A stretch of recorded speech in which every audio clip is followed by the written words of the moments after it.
Thank you. Good evening, everyone.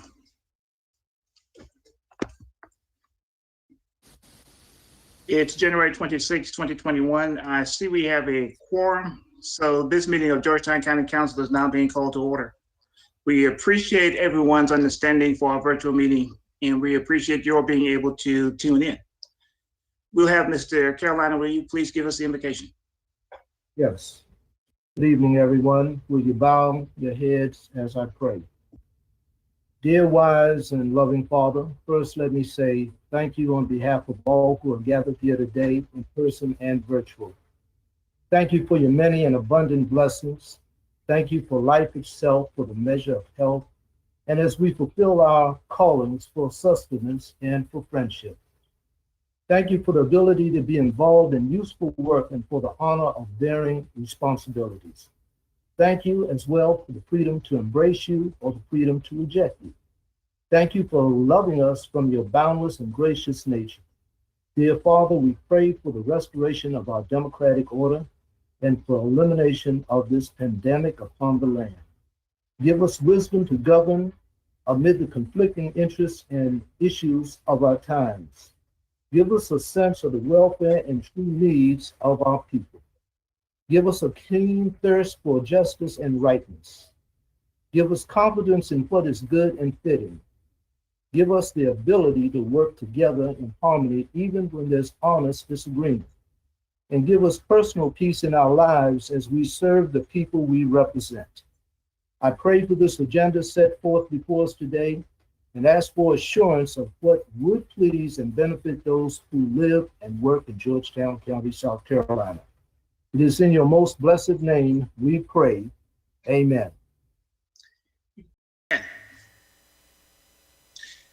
I do realize that we are not all in the same place, but I'm assuming that we may have a flag somewhere in our facility where we are. So we'll just stand and recite the Pledge of Allegiance.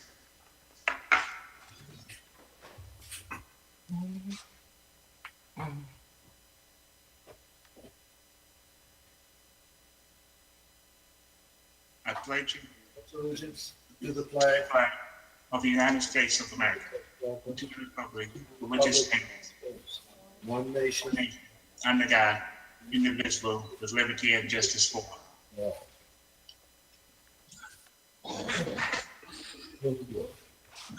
Okay, we'll move on down to the approval of the agenda. There are two recommended changes to the meeting agenda to include reports 15A and 15B. Being moving forward on the meeting agenda. And also there's a change recommended to the agenda to add a legal briefing regarding ordinance number 21-05, which is on our agenda item for this evening for first reading. May I have a motion to approve the agenda as amended? So moved. Is there a second? I'll second that. Okay, any discussion?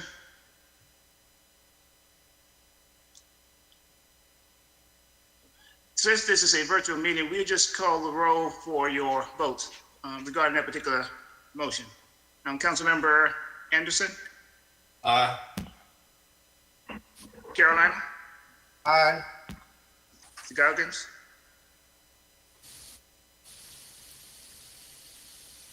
Mr. Goggins, your line is muted. Sorry, and the vote is yes. Okay, thank you.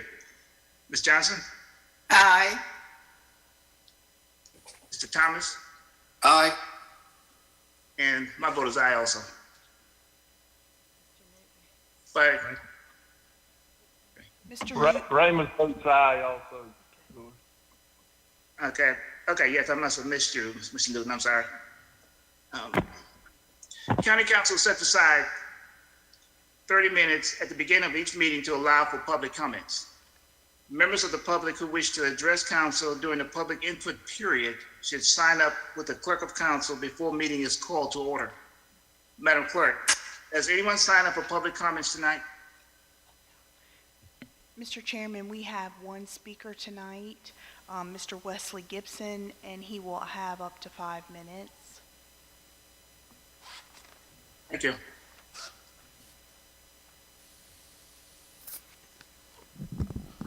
Good evening, Chairman Morant. My name is Wesley Gibson, spokesman for Citizens for Progress, a countywide nonprofit advocating for the citizens of Georgetown County. I was contacted by some residents of Pawleys Island community concerning the 182 units proposed to be built on Pettigrew. These residents are concerned for several reasons. One, the tax rate on their property is going to rise. This complex will be a drainage nightmare where a flooding problem already exists. Traffic will increase drastically, but most important, the safety of the residents will be adversely affected because there are new sidewalks constructed in that area. The Planning Commission said no. The organization Keep It Green, with its petition of hundreds of signatures, said no. The people that you represent in Pawleys Island say no. Citizens for Progress says no. The people that you represent have spoken. What else must be said? These 182 units are not wanted in this community. Second, I've read in the Coastal Observer that County Council is going to start meeting virtually. And my question is why? We've been meeting since COVID here at Howard. I see everybody here. The county administrator here, Ms. Teresa's here. Everybody's here, but the council people, the councilmen.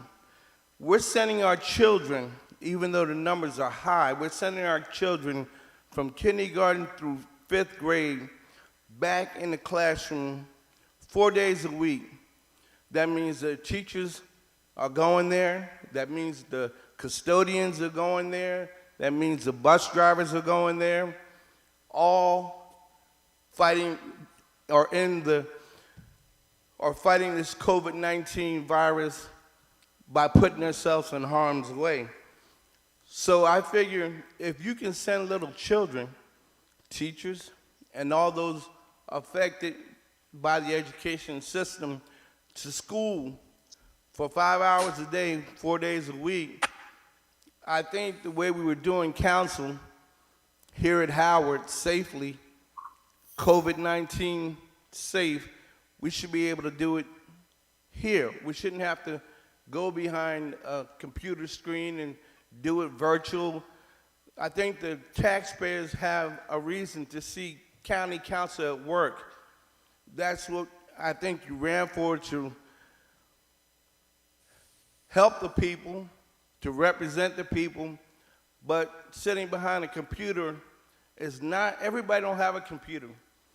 And it's not like you being right here and we being right here where everybody else is right now except for you. And I hope that these virtual meetings could be done in emergency situations where you all set the criteria as to what you consider an emergency, that you have to go virtual. But it's not setting a good example when we send little kids to school, but y'all can't come here. Thank you.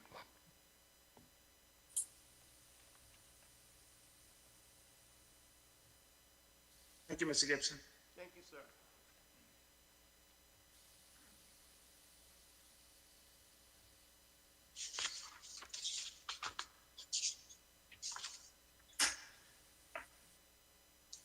We'll now move to item 15A on the agenda, the library technology presentation by Dwight McInville.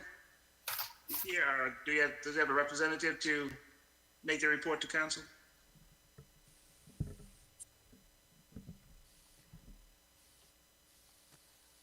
Good evening. I'm so happy to be here this evening, and I'd like to express my appreciation, Chairman Morant, to you and to members of Georgetown County Council and to County Administrator Christian for this opportunity to share some aspects of the Georgetown County Library's usage of technology during a very tumultuous pandemic year. Slide number 2, please.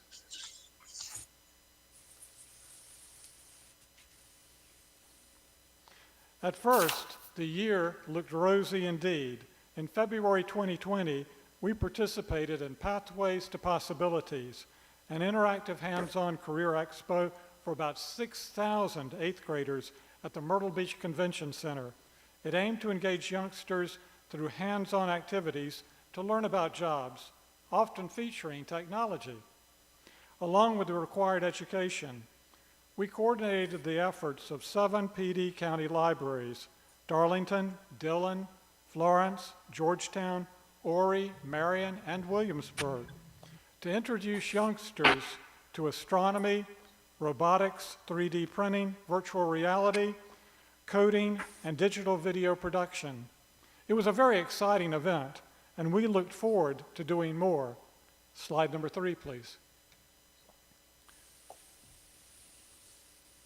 Then the pandemic hit, and we had to reinvent ourselves in many ways. Our public library system was closed from mid-March to mid-May while we created a safe environment for customers. We installed plastic protective screens, purchased additional cleaning supplies, supplied staff with face masks, and figured out ways to direct limited foot traffic flow. We also began using technology to increase our digital online content. For instance, nearly every staff member was filmed during story hours. Mine was in French, bien sûr. Go to our YouTube channel to check it out, and others as well. We initiated curbside service, and we were one of the first county library systems to reopen. Through carefully planned phases, we eventually offered nearly everything again, with the main exception of access to meeting rooms. Someday, that too will come. Slide number 4, please. We also began writing a series of grants. One of the grants was to expand our homework help centers. Since about 1,600 youngsters, or 13.5% of Georgetown County's kids, live in areas of concentrated poverty, we knew that we would need to connect them to the internet at home due to limited family incomes. So we acquired 114 hotspots, 114 hotspots, with some laptops also for circulation. And they proved to be a terrific hit, with 326 families using them for 4-week sessions each time. The demand for them remains high as children continue to do classwork from home. The hotspots depend on cell tower service to function properly, and that's unfortunately spotty in some areas of the county. Even so, they have helped to bridge the digital divide rather effectively. Slide number 5, please. Using our Glowforge laser cutter and with the fiscal support of the Friends of the Waccamaw Library, an innovative team at our Waccamaw Neck Branch Library created C-Mobiles and boosted summer reading participation to levels that exceeded pre-COVID-19. Summer reading is important for kids since it helps to prevent the summer reading slide, wherein entire grade levels of reading ability can be lost during time away from school by students. The problem of literacy loss was being compounded, of course, by the pandemic. In our C-Mobile project, a Collect the Piece of the Week strategy was a key means by which staff enticed 889 parents and kids to collect 14 different C-Mobile pieces week by week by week by week throughout the summer. These efforts literally created addicts to learning, the very best types of addicts, and also enabled us to provide them with a beautiful, beautiful mobile. Again, there was an unfortunate side effect. The Waccamaw Neck Branch Library was transformed for a time into a veritable industrial sweatshop. And so it was terrible, but in any case, it was good for the public. By the way, during Christmas, staff drew customers in again with laser-cut parts for assembling wooden gingerbread houses. And this coming summer, a system-wide library team plans to make and promote shelf hangers featuring 14 different animals with tails that will link together, so you can picture them hooked on a top shelf and dangling all the way down. Come join the fun. Slide number 6, please. DigiBridge Lectures. Through a COVID-19 emergency relief grant from SC Humanities, we hired 10 local independent scholars to share their cultural expertise through lectures that we filmed for our YouTube site while featuring them beforehand on Facebook Live. The result was astounding. So far, the series has been watched by over 25% of the county's population, and its popularity continues to grow. We also did a series on creative writing, and will soon commence on one on Southern foodways. Yummy. Stay tuned. Slide 7, please. Social media explosion. In an initial month of our reopening, the usage of our digital content increased by 175%. During the last 10 COVID-19 months, we have altogether created 174 digital videos on a wide range of topics, along with some for other county departments. We had 180,160 views of our YouTube channel and exceeded 33,500 new hits on Facebook Live, and experienced about 81,400 uses of our Georgetown County Digital Library of historic photographs and documents. Rather impressive, I'd say. Slide number 8. Technology upgrade. Through more than $100,000 in E-rate funds that we got for the county, we upgraded our library system's entire computer backbone, including servers, routers, Wi-Fi spots, and cabling. We also scored an additional $200,000 in state support to obtain a broadband link for our new Southern Georgetown Community Library in the Santee Sandpit area, opening up the possibility for internet access to that entire region of the county. Slide number 9, please. Literacy Bridge for Kids.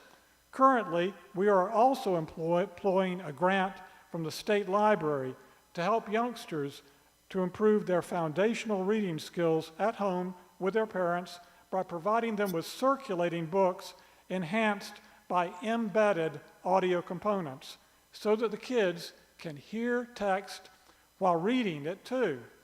We also hope to provide them soon with portable tablets incorporating superb educational software. Slide number 10. Happy days are here again. In November 2020, we exceeded our pre-COVID-19 circulation of books and materials. Only about 10% were e-books, with the rest of the usage coming from our traditional collection. Of particular note was the fact that usage of books by youngsters actually exceeded that by adults for the very first time ever. We feel that our usage of technology helped promote increased usage of all library services and materials. The new and the old have joined together to lead us towards a brighter horizon. Thank you.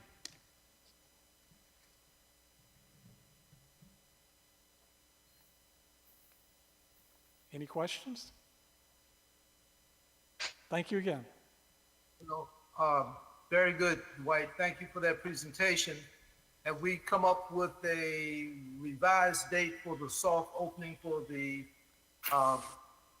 new Sanford Library? Yes, sir. My fingers are crossed that that will occur at least next week. The holdup there has been the installation of a traditional analog line, believe it or not. But Truman Wins, who is actually behind the camera, and I have been calling the service representative for the telephone company on almost a daily basis. I think we have won her over, we have touched her heart, and she has become an ally in our getting the group to install that line. And I believe we had most of that accomplished yesterday with some of it today. Truman is shaking his head. So I feel sure that we will get the certificate of occupancy post haste, and I'm looking forward to it. I can't wait. Very good, Thank you, sir. as with the rest of the district. Thank you, too. That's right. Thank you, sir. It's Bob Anderson. Yes, sir. Great job out there, and I can see that you hadn't lost your Madison Avenue skill. Very good. Well, thank you so much. And I work with a wonderful team, so it's easy to do a presentation with all of the accomplishments that they do. But thank you very much, sir. Thanks again.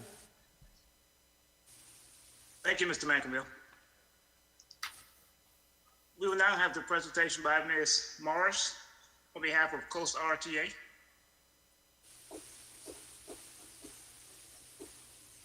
Actually, I think I will allow Brian, our general manager and CEO, to take that.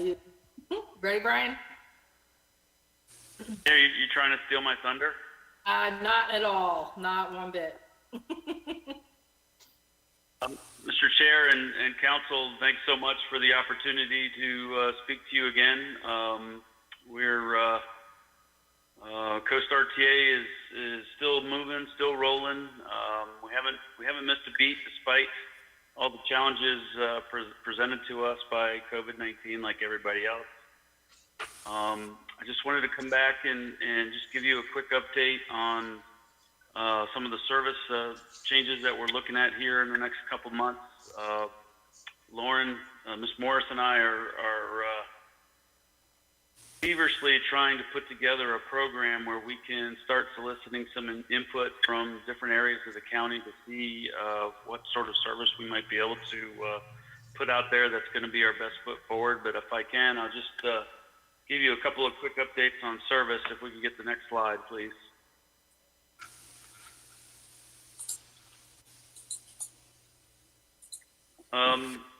So far, ridership hasn't really recovered on our fixed route system. I don't know that I expected it to. We're operating at about 60 to 70% of our normal ridership levels. I think that's actually helpful for us because it allows us, gives us a better chance of providing social distancing within our vehicles. We are maintaining our capital program. We actually took delivery of 4 more of the buses that you see down at the bottom. Just got those in December, January timeframe, getting ready to get them into service.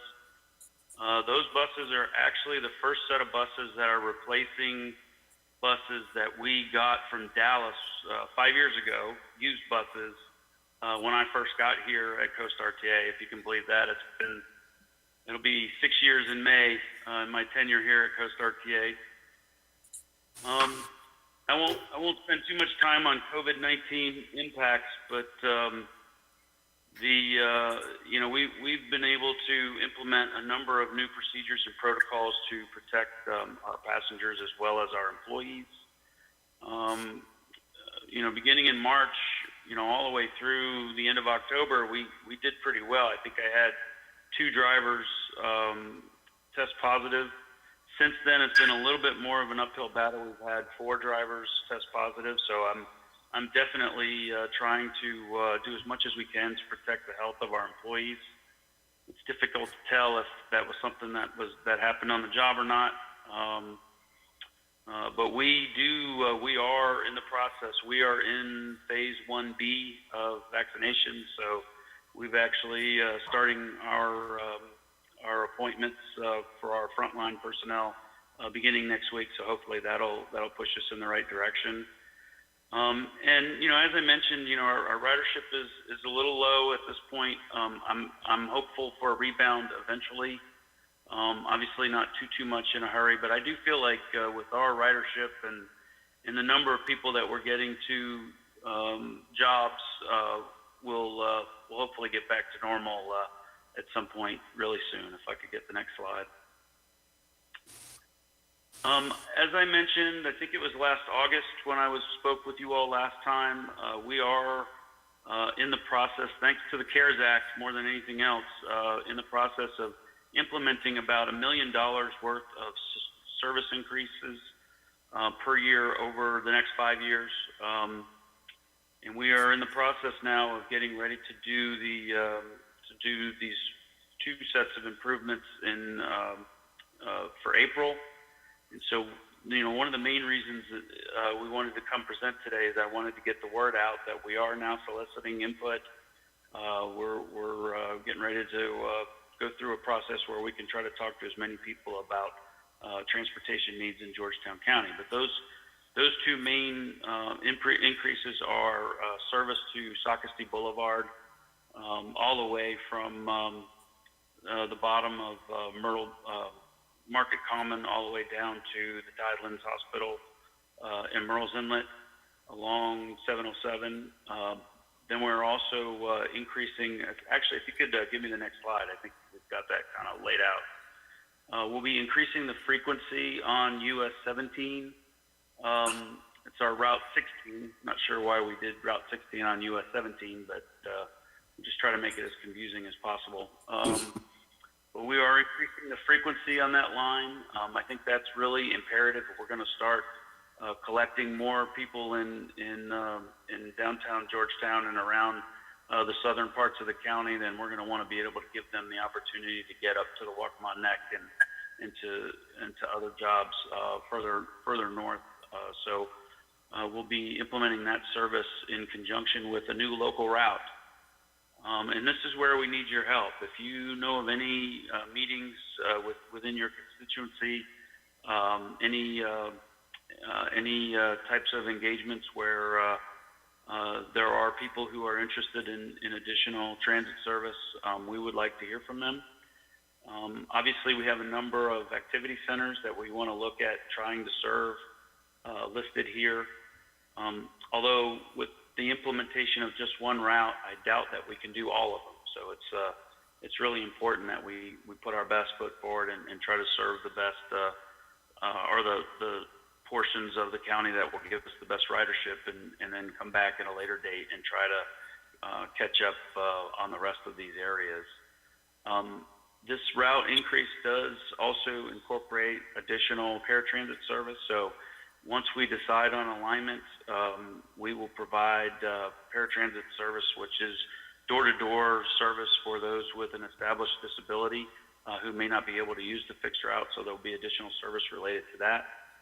And I also just wanted to mention quickly for you all that we are in the process of establishing a new van pool program. And for those of you who are unfamiliar, van pool is typically an employer-based program where if they have a number of employees who sort of live in the same general area, they drive themselves to work using a van that is provided for them by Coast RTA, and then we pay a certain amount per vehicle per month, but then the rest of the expenses are either split between their employer or the employees.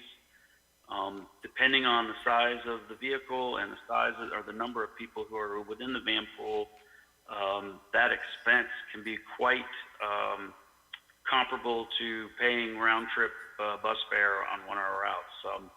So from our perspective, we spend about $270,000, $280,000 a year to operate one bus that will pick up, 30 to 40 people each trip, whereas for a fourth of that, you could do 5 or 6 van pools and carry more people. So we feel like this is a really good step forward to serve some of the rural areas and get people to critical jobs along the coast and other areas. Obviously, any major employer would be eligible to use this. And we're still working out the kinks, but I'll certainly entertain any questions about that at the end of the presentation. Next slide. So I won't lie to you. I think that we are making up some of the procedures and processes for soliciting input as we go along. Obviously, we're trying to do that in the COVID-19 era.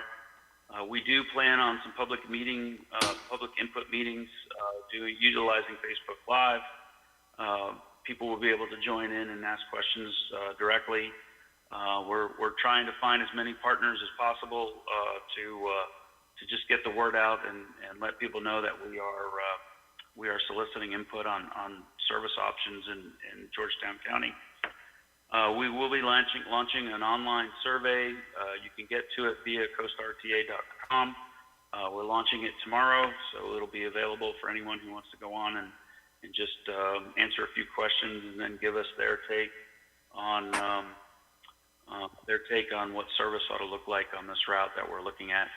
We're also talking to employers and like HGTC and other major trip generators on zip code data if they have any information about what zip code their students or employees are coming from. We're looking at that just to kind of get a lay of the land. Next slide. We're also leveraging our relationship with the Georgetown County. We've been members there for many years, and I think this really kind of gets to the employer side of the equation. But we will be attending some of the virtual networking events that they are having, as well as even possibly sponsoring one of their get-togethers as part of this, just to heighten the visibility of Coast RTA, and then just pouring over all social media and email to just get the word out and to solicit as much input as we can before launching. Our goal is to do this during February, and then in March come back with some ideas on what that service might look like. Right now, I'm committed to the April 1st start date. I will say, given some of the issues with drivers and that sort of thing, that there is a possibility it might get delayed a little bit just because of our labor force issues. So I'll put a plug out there. We are looking for drivers, CDL and otherwise, and you can contact our Human Resources Department if you're interested, if anyone out there is interested for a job. So with that, unless Ms. Johnson has some other things that she'd like me to talk about, I'll entertain any questions. Is there a particular area in your service area that's utilized more than others? Which your ridership? What area? Well, I mean, a large part. I'm sorry. Go ahead. I didn't mean to interrupt. Okay, what specific area is your most ridership coming from?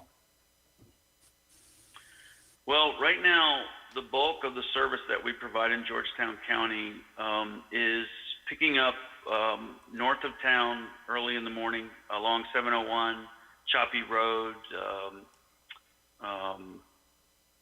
and then also out to Andrews. And we have 3 express buses and the local route leaving Georgetown between 6:30 and 7:30, going all the way up to 79th Avenue in Myrtle Beach. And those buses are very well utilized. So to answer your question, it's mostly Andrews,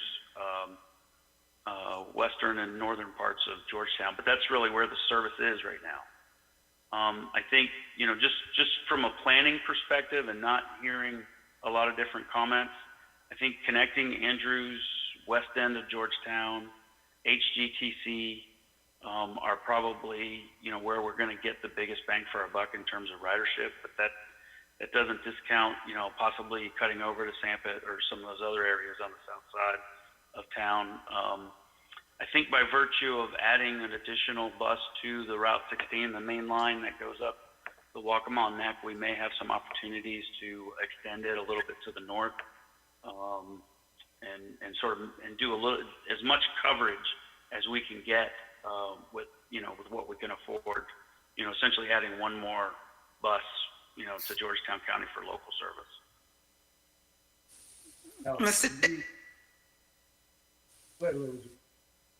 I'll let you finish. From the survey that was done about a year ago, did it reveal any particular areas that indicated that they, in particular, I'm speaking about District 3, in particular, did it reveal that there was any desire by the citizens in this district for the service? And as a result of the survey, did it justify warranting looking at establishing a route? Yeah, I mean, I would think the loudest response really came from HGTC. They were very excited about getting a connection onto the service, which certainly makes some sense. You know, the bulk of what we heard from the South was from the Southern Georgetown Coalition. I can't remember the real name of it, but you know, that group down there that, you know, where you and I connected at their meeting, and honestly, we did not get the kind of response rate that we're hoping for. Obviously, you got to be a little bit more controversial to get people to come out of the woodwork to respond to something. So it's really more this time around, more of a grassroots attempt to just talk to as many people as we can. Obviously, if anybody has any neighborhood associations or any kind of group working within your districts that might have an interest, we'd love to talk to them. And then we're planning on doing some work with the newspapers and the TV stations, do maybe a couple press conferences and see if we can't get some media coverage just to get the word out that this could happen. This will happen. All right, thank you, Brian. Thank you. Mr. Sir. Chairman, Mr. Yes. Jassy, I was happy to hear that you had good responses from the technical school in Georgetown, because several years ago, that was one of the stops that RTA made, but had to discontinue because of funds. So we appreciate hearing from them, and hopefully we will hear from others as to where the new route in Georgetown, not new, additional routes in Georgetown will be established. And for council and all residents of Georgetown, in case you haven't noticed, we have begun to install bus signs in Georgetown County, which decreases the numbers of flag down buses. Thank you. Thank you. Yes, it's all in our effort to become big boy transit. Okay. Are there any other comments for Brian? Brian, there was some discussion a couple of years ago about shelters. Any looking into the future, what status of those?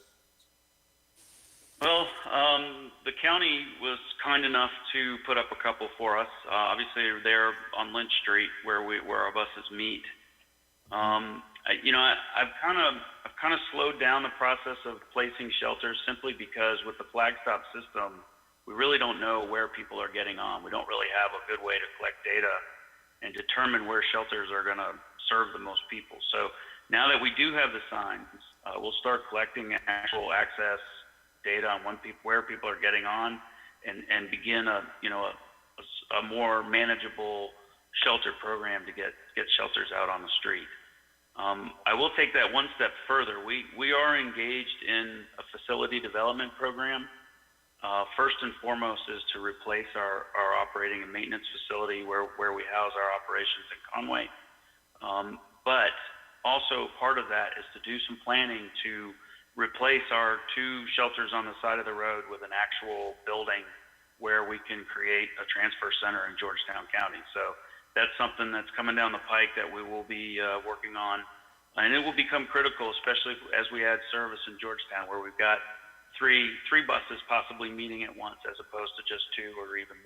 So that being able to consummate that transfer point somewhere where somebody can sit down inside and go to the bathroom and those types of things is really important from our service perspective and our just treating our customers well. Thank you. Thank you, Brian. Thank you so much. Sure. Thank you. Let's go back to our regular agenda. The minutes of our meeting on January 12th, 2021 is being deferred. There are 3 matters included on the consent agenda that have been approved by virtue of the agenda approval. They are third reading approval of ordinance number 20-60, renewal of 3 ambulance franchise agreements and associated mutual aid agreements, approval of proposed standing committee assignments. The committee assignments pertains to the listing dated January 26, 2021.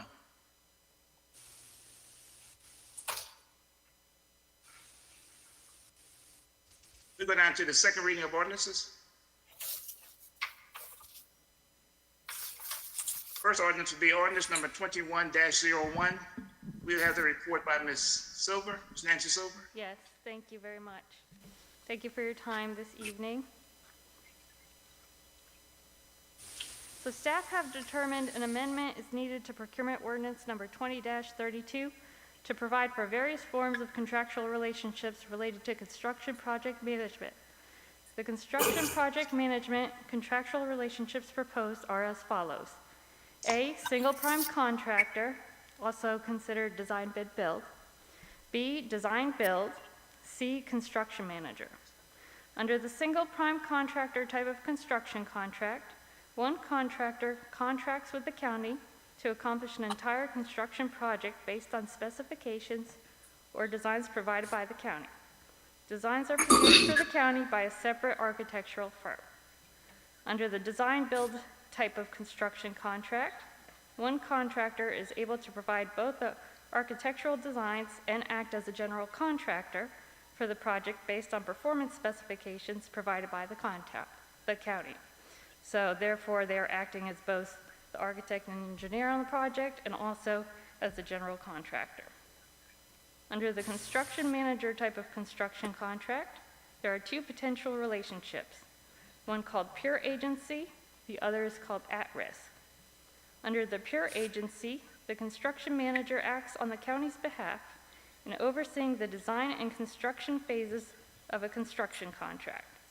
Under the at-risk contract, the construction manager acts at the county's behalf during the design phase of a construction project, and the manager would assume total responsibility for the construction phase of the project. The at-risk manager would be responsible for the completion of the project within budget and would be liable for meeting the county's expectations in terms of cost, timeliness, and quality. In short, the county anticipates the complexity of future construction projects to increase and believes that by adding these additional contractual relationships to construction project management will result in better bargaining power and a more quality end product for citizens of Georgetown County. So in short, one reason why we wanted to add this is we're kind of doing the design, we've done design bid build before, we've done design build. The construction manager, pure agency and at risk, it's not something that I've seen that we've done it here at the county. It is done some other places, more often in North Carolina than South Carolina, but I do see that some agencies in South Carolina are starting to get into that process. So that is primarily the reason why we wanted to add these different relationships as part of our procurement process, just to make sure that we have the tools for that construction manager and just to be able to give us those different options to use for future procurements.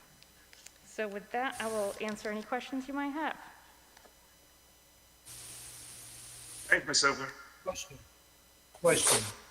Regarding the food delivery methods, you mentioned design build and build and design build and at risk.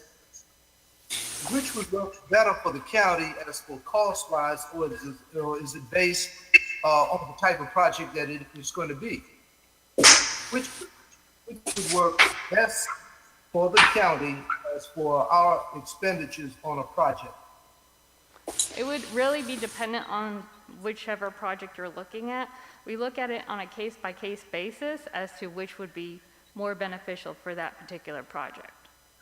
So, for example, we were looking at possibly using the construction manager at risk for the new detention center if we decide to go that route. But I've met with the county administrator on that, I've met with the sheriff, and we're looking at to which would be the best method on a large project such as that. But really, it's a case-by-case basis as to what would work best for each particular project. If I may, Mr. Chairman, Yes. as a professional in the field, Design build is a really good methodology when you've got a simple project, like a warehouse. When you have, when speed, is of the essence, and also when you're looking for an economical price. Design bid build, can be done when you've also got relatively simple projects and, you're looking for the best price and the market is not so busy. But increasingly, governmental entities and private entities are going to, we call it CM at risk, construction management at risk, because of the problems with design, bid, build. When you use that methodology, you literally have to take the lowest bidder is qualified, and the lowest bidder is qualified is anybody that can bond the project. So he might have had a given contractor, might have a history of issues on project, still obligated to take that contractor based on our procurement ordinance. So Georgetown County School District, Berkeley County School District, Charleston County School District are increasingly, and Clemson University are increasingly using CM at risk, construction manager at risk. And you bring the contractor in early, you negotiate with him to provide some upfront services, and then you further negotiate a profit and overhead number before, at the point where the estimate goes hard. And usually you wind up avoiding change orders. You wind up with a better suited contractor for the project.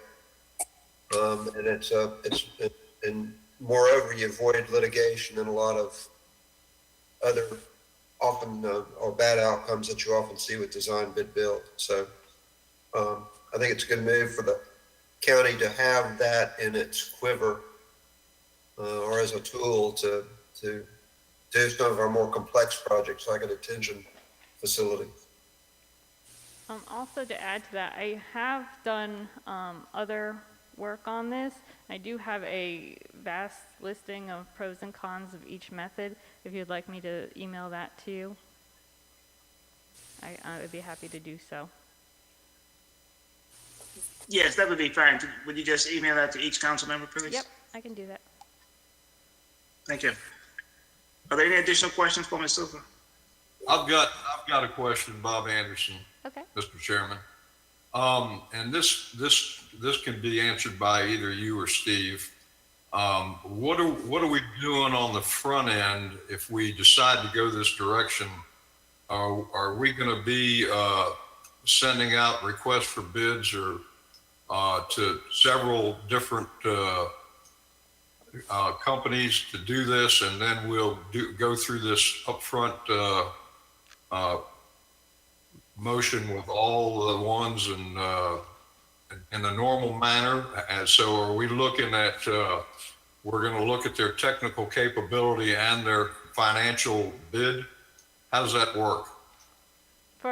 You're talking about the CMAR method, the construction manager method?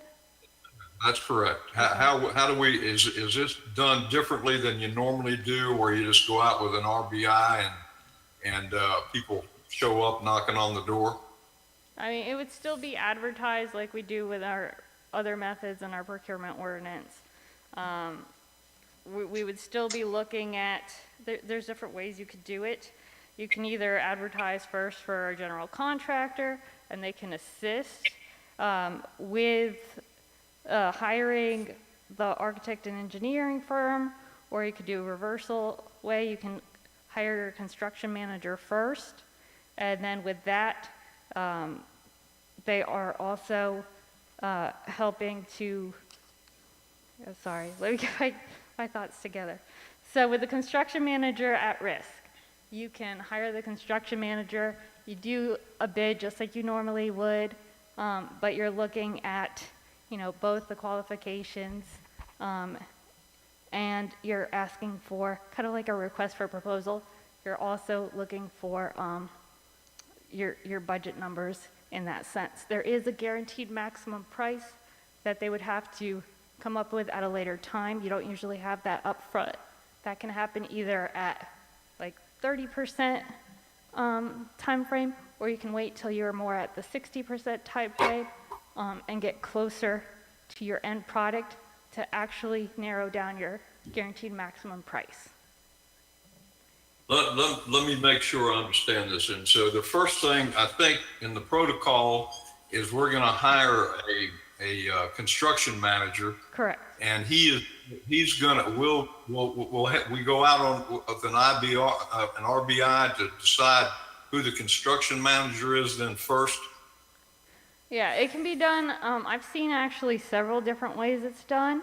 So you can first go out for your construction manager, and they can help with the rest of the process for you. I've seen that happen. They can actually help you bid out for the other piece, the architect and engineering firm, or you can do it the other way. You can actually go out for your general contractor first, and I've seen it done both ways. The general contractor could then help you select an architect and engineer, or you can do the construction manager that then helps you select. You do the RFQ process to select an architect and engineer and your entire construction project. Help you manage it all the way through. Where design is important, and it would be on a detention facility or a school facility, of course, county doesn't build school facilities, it's the architect's usually selected, and then the architect might participate in the process for selecting the contractor. But the way the process works is you do send out a request for proposals. Contractors are selected on the basis of their qualifications, which includes their experience in that kind of project type, their financial capability, all those things. And they also have to, you can also up front ask what their profit and overhead fee would be, either in a lump sum or as a percentage. If you think about it, the cost, a contractor typically bids all the subcontractor and vendor items, and then they append a fee as a percentage or a lump sum to that number. So they could furnish that range up front.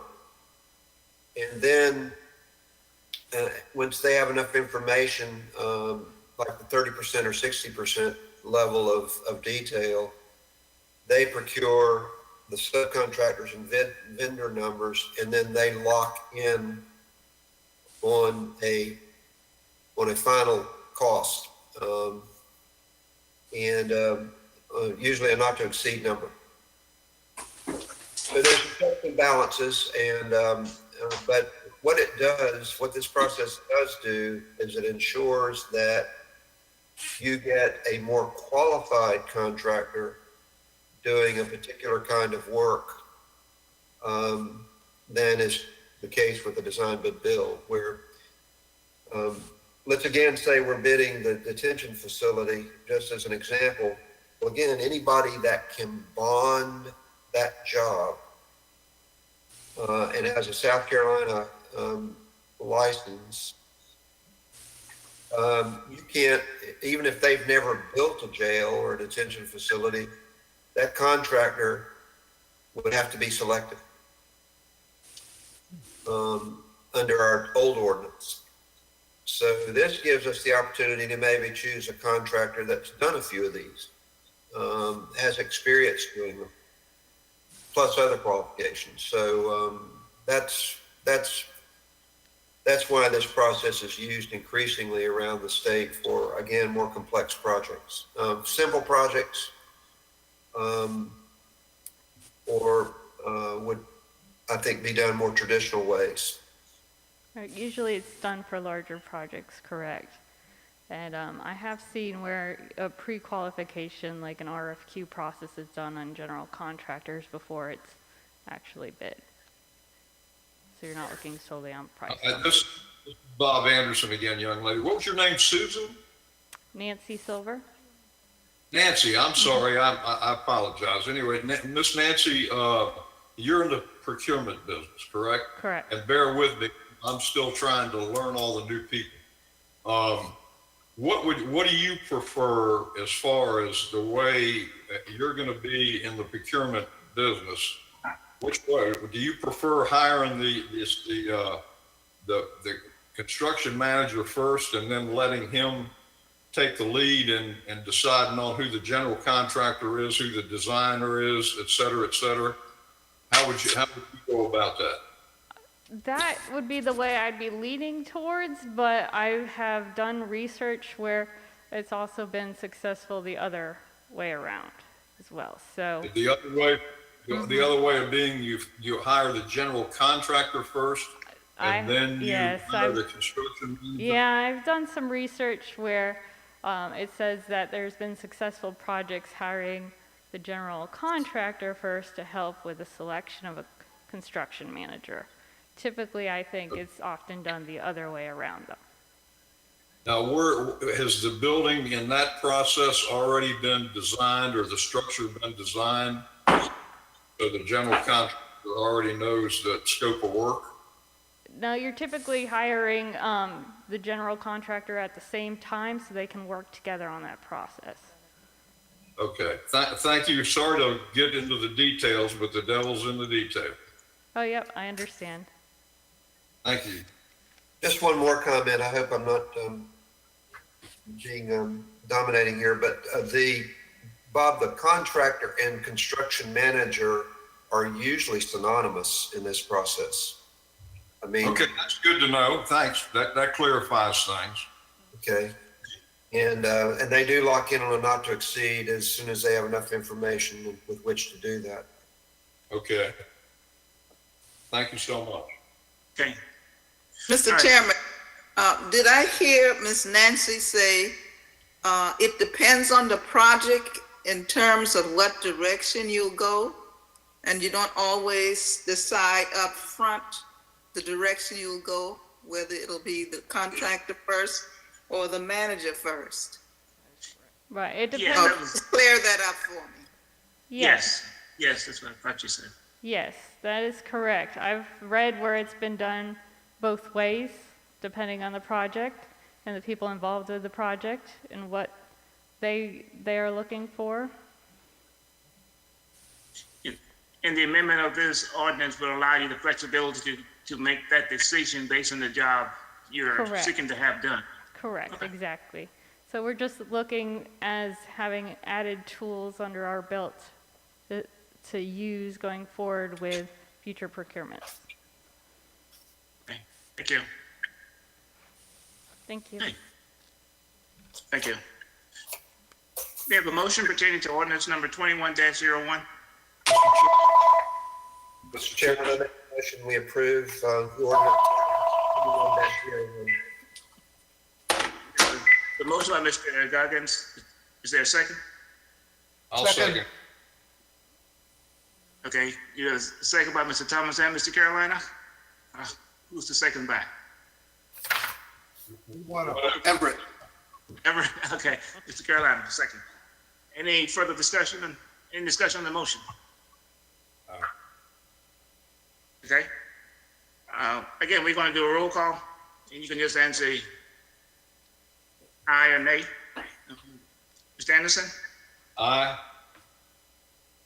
Mr. Carolina? Aye. Mr. Goggins?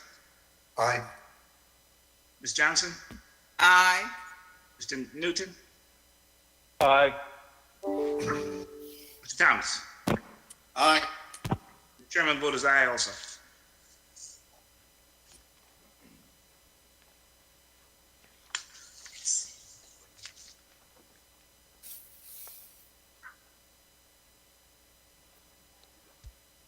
Let's move down to ordinance number 2102.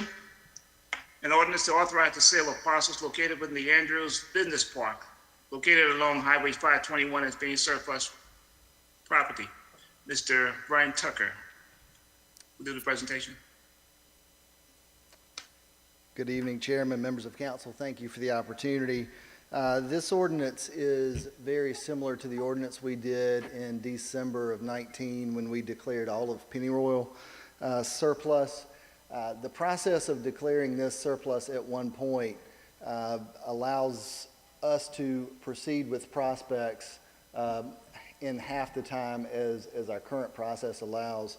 Historically, with regard to the process, we have identified property as surplus, which then allows us to enter into a contract with a prospect, which, as you can imagine, will generally eat up an extra 45 days. Many of the companies that we're working with now are fairly time sensitive, so getting that part out of the way ahead of time allows us to get to a contract and bringing you a material contract with details and cost and benefit, et cetera, quicker, and it allows our prospects to get to market quicker, which is very critical. This particular ordinance is being driven by a prospect that is looking at property in the industrial park. We've tried to nudge this along as quickly as possible. They are eager to get moving. Again, very similar to what we've done in the past with Pennyroyal. This just allows us the flexibility to move quicker. No real financial implication. You all will still see the contracts as they're presented and discuss it. This just simply speeds up the process. Happy to answer any questions, but I appreciate the opportunity. Okay. Any questions for Mr. Brian Tucker? Can you reveal the approximate number of acreage that the prospect is interested in, and overall, what's the overall number of acres in the Andrews Business Park? Yes, sir. The prospect that we're talking to now is looking at approximately 40 acres. The total acres in the park is a little over 500. Developable acres left in the park is roughly 300, so there's about 200 acres there that are either undevelopable or set aside or wetlands. Still a significant property there. Okay, thank you. Okay, thank you, Mr. Tucker. Thank you. You've heard Mr. Tucker's presentation. May I have a motion on second reading of ordinance number 21-02? Mr. Chairman, I may move that we accept that ordinance number 2102. We have a motion by Mr. Anderson. You have a second? Second. Chairman, it's Raymond. Okay, second by Mr. Newton. Any further discussion on the motion? Or any discussion on the motion? Again, Councilmember Anderson, Aye. Carolina, Aye. Goggins, Aye. Ms. Johnson, Aye. Mr. Newton, Aye. Mr. Thomas. Aye. Okay. The chairman's vote is aye also. The motion passed. We move on down to ordinance number 21-03. To amend phase A1 of the Bellevue PD in Maryville Inlet to increase the number of lots from 20 to 23 by subdividing a lot that was reserved for future development. Ms. Richardson will make the presentation. Yes, sir. Thank you, Mr. Chairman. This involves a request from Mr. Steve Strickland as an agent for Four Brothers LLC, and he is looking to amend Phase A1 of the Bellevue Plan Development, and this would increase the number of lots in the PD from 20 to 23 in this phase, and it would complete the project by subdividing a lot that was previously reserved for future development. And this subdivision was planned in 2003 but never approved, and the Bellevue PD is located in Merle's Inlet at the end of Portofino Court. The project is a gated 20-lot single-family development for A1 and 5 single-family condominium units that are A2. Today, there are 15 single-family residences in the development, and 3 of the single-family condos are constructed. The PD has a reserved lot located at the southern boundary of the property. The applicant submitted a site plan requesting to subdivide that reserved section into an additional 3 single-family lots. The proposed lots are all in keeping with the size of the existing parcels in the PD, and all 3 of the lots will abut Carson Creek. A buffer to the adjacent property is not required, and a traffic study was also not required for the project as proposed. The new lots will be accessed off of a proposed extension of Portofino Court. The cul-de-sac will be extended. There are several large live oak trees on the property. The lots have been designed to minimize the removal of those live oaks as much as possible. The Bellevue Homeowners Association has reached an agreement with the developer regarding this project and submitted a letter of support to the Planning Commission. The Planning Commission held a public hearing on this item at their December 17th meeting. The Bellevue HOA spoke, and they referenced their agreement and gave their support of the project. There were no other speakers, and the Planning Commission recommended approval for the PD amendment with the condition of approval from the other necessary agencies and the submittal and approval of a tree plan for the project. And the vote was unanimous. I'll be glad to answer any questions you might have.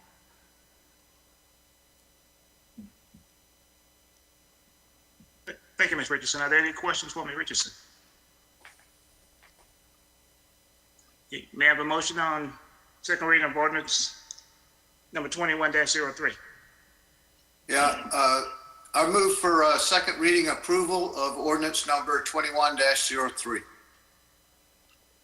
Okay, we have a motion by Mr. Thomas. Is there a second? I'll second. Second by Mr. Newton. Any discussion on the motion? I'm sorry, what was that? I said, I'm sorry that I interrupted Raymond. Oh, okay. Any discussion on the motion? We'll again do a voice vote. Mr. Anderson? Aye. Mr. Carolina? Aye. Mr. Goggins? Aye. Ms. Johnson? Aye. Mr. Newton? Aye. Mr. Thomas? Aye. And the chairman votes aye also. Motion passed. We move on down to ordinance number 21-04. The ordinance authorizing the development of a jointly owned and operated industrial business park between Georgetown County and Wilkesbarre County. We'll have the presentation begin by Mr. Tucker.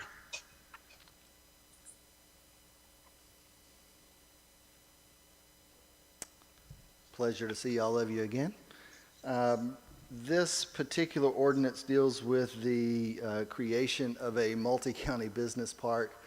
Historically, when we have this conversation, it has gotten a little confusing as to what a multi-county business park is. Keep in mind that this is more of a designation of a piece of property than it is the creation of a new industrial park in some joint area between the two counties. So we can designate any piece of property as a multi-county industrial park. The benefit is primarily to the company. It allows them to qualify for more state incentives. As we went through this process with 3V, they are working their way through an expansion. They have a fee in lieu already in place that will capture the capital investment. We realized through that process that this property had never been placed in a multi-county industrial park, and probably that fact has cost them some state incentives throughout some of the prior expansion. So we wanted to rectify that as we were working through this expansion with the company. Many of you are aware of 3V. They're doing quite well right now as they make one of the products that goes into hand sanitizer. So their business is doing quite well, and they're adding an additional line. And we would expect that in years to come, there would be some other expansions that we would need to work on with them. So we went ahead and taking care of this multi-county park agreement now will again allow us to streamline that process going forward. One item of note, I guess, on the financial impact, when we do a multi-county industrial park, we share revenue with the neighboring county. In this case would be Williamsburg County. we would keep 99% of the revenue from the new fee in lieu. We would send the other 1% to Williamsburg County. We have partnerships with Horry, Williamsburg County, and they also send us 1% of some of their new multi-county parks. So in theory, it comes out in the wash in the end. But again, it does allow the company to qualify for an extra layer of incentive. Happy to go into the history of this tool and the original intent at some point. Happy to answer any questions now. Thanks again, Mr. Tucker. Are there any questions for Mr. Tucker? Brian, I'm sorry. Brian, this is Raymond. What, you mentioned other counties, are we in,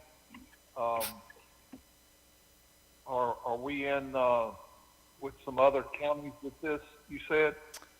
Yes, sir. We generate some of what we refer to as 1% revenue from a handful of other counties, including Williamsburg and Horry primarily. If you were to look at your budget, I think it's Fund 47, which we refer to as our marketing budget. That money is exclusively funded by the 1 cent FELA or multi-county park payments.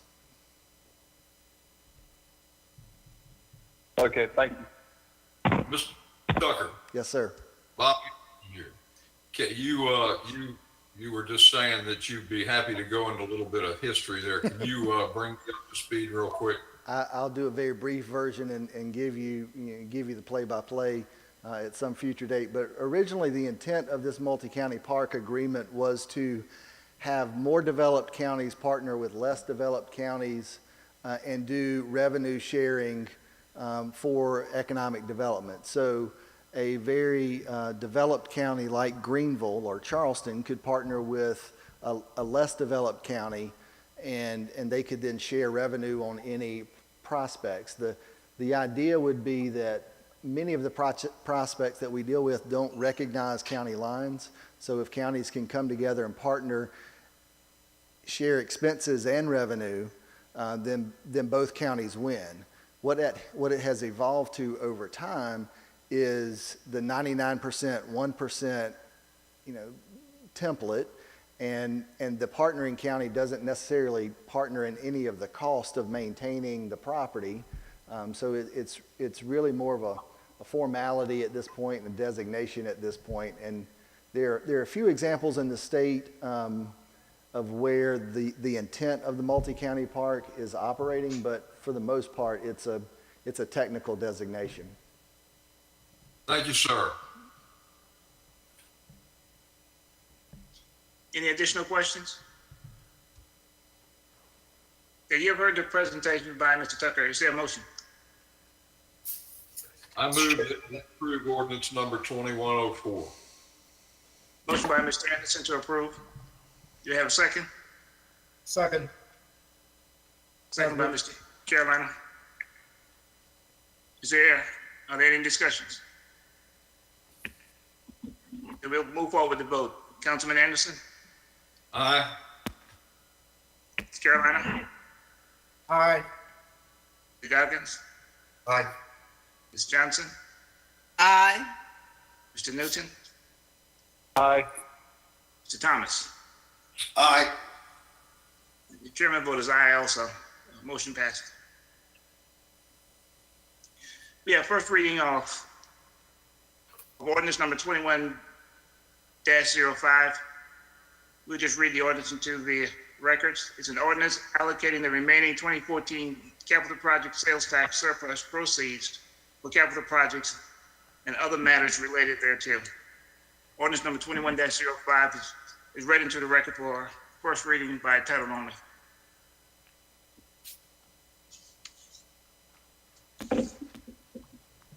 We now move down to emergency ordinance number 21-06. Brandon Ellis.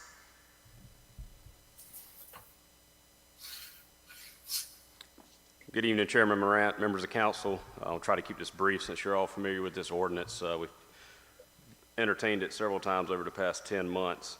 Before you this evening, you have emergency ordinance 21-06, which is a continuation of the current local state of emergency as well as the face covering ordinance. The substance of the proposed ordinance mirrors the previous ordinance that is set to expire this evening. As we continue to experience upward trends in the COVID-19 situation, not only in Georgetown County but across the state, staff believes that the continuation of this ordinance is important to continuing to flatten the curve and fight this pandemic locally. As you're aware, the parameters of the ordinance allow for things such as this meeting tonight to be held virtually, as well as many other things that are contained therein. If you do pass this ordinance this evening, the new expiration date will be March the 9th. That's pretty much it in a nutshell, subject to any questions that you all may have. Are there any questions for Mr. Ellis? By council? Is there a motion? Mr. Chairman, I make a motion for the continuation of the emergency ordinance for Georgetown County. There's a motion by Mr. Carolina for approval for extension of the ordinance number 21-06. Do we have a second? Second by Ms. Johnson. Any discussion? No discussion, we'll call for the vote. Mr. Anderson? Aye. Mr. Carolina? Aye. Mr. Dawkins? Aye. Ms. Johnson? Aye. Mr. Newton? Aye. Mr. Thomas? Aye. And the chairman vote is aye also. Ordinance is extended.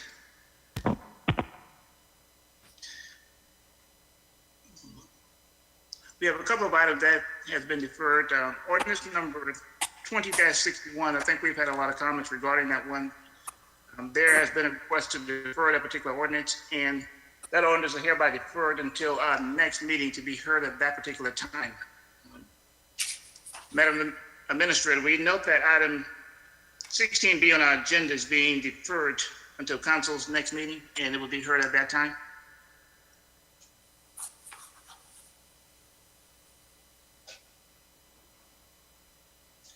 We'll now move on into executive session for legal briefing.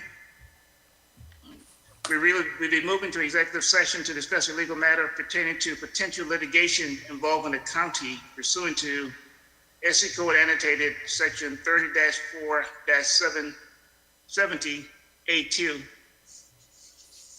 and also to discuss a legal matter regarding ordinance number 21-05. Is there a motion to go into executive session? So moved. Okay, now into executive session. Council into executive session at 6:53 p.m.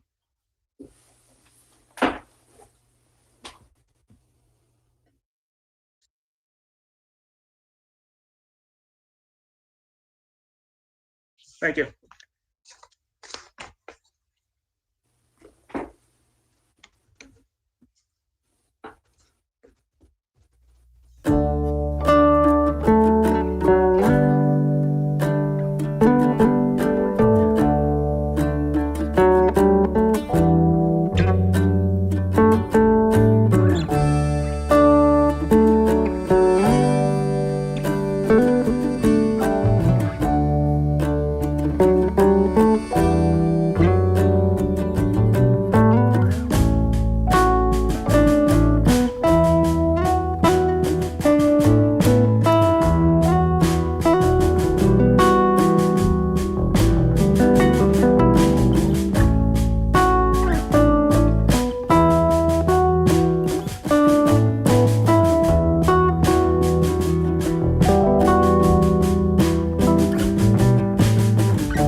move.